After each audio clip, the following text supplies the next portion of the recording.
Assalomu alaykum. Bugungi mavzuyimizda Shivaki brendiga tegishli bo'lgan dazmollar haqida qisqachagina ma'lumot berib o'taman. Xo'p, Shivaki brendi bilasizlar, bu Yaponiya texnologiyalari asosida O'zbekiston davlatida ishlab chiqariladi. Birinchi dazmolimiz 9010 modeli hisoblanib, bu juda ham qulay va ixcham bo'lgan dazmollardan biri hisoblanadi va o'zimiz bilan uzoqroq turdagi safarlarga olib borsak bo'ladi.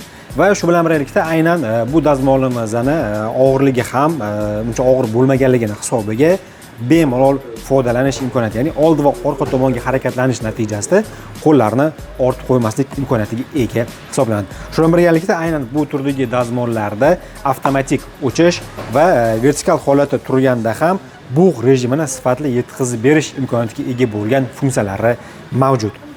Endi ikkinchi turdagi dazmolga, ya'ni 2388 modeliga e'tibor qaratadigan bo'lsak, aynan bu dazmolimizda sensor boshqaruv tizimiga ega hisoblanadi. Aksariyat modellarda, ya'ni budjetli va o'rta segment modellariga olib qaraydigan bo'lsak, boshqaruv tizimi mexanik tizimiga asoslangan bo'ladi va bunda biz kerakli bo'lgan rejimlarni aynan o'rta, minimal yoki bo'lmasa maksimal rejimlarni tanlab olishimiz mumkin. Sensor boshqaruv tizimiga ega bo'lgan modellarda bo'ladigan bo'lsa, har bitta motor turi yozilgan bo'ladi va aynan biz rejimlarni tanlagan holatda bemalol kiyimlarni dazmol qilib olsak bo'ladi.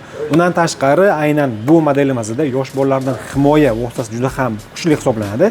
Bunga asosiy sabablardan biri nimada bo'ladiki, dazmol rozetka tiqilgandan keyin sensor tizimidagi rejimlar tugmasi yoki menyusi tanlanmaguncha tag podoshva qismi qizib ketmaydi va bolalarni qo'l kuyishdan himoya qilib beradi. Tag qismidagi podoshvasi keramika qoplama bilan himoyalangan bo'lib, bu tezkor qizish imkoniyatini yaratib beradi va qattiq turdagi motorlarni ham oson va qulay dazmollash imkoniyatiga ega hisoblanadi. O'ylaymanki, bu ma'lumotlar sizlar uchun juda ham qiziq bo'ldi. E'tibor uchun katta rahmat. Sog' bo'linglar, salomat bo'linglar.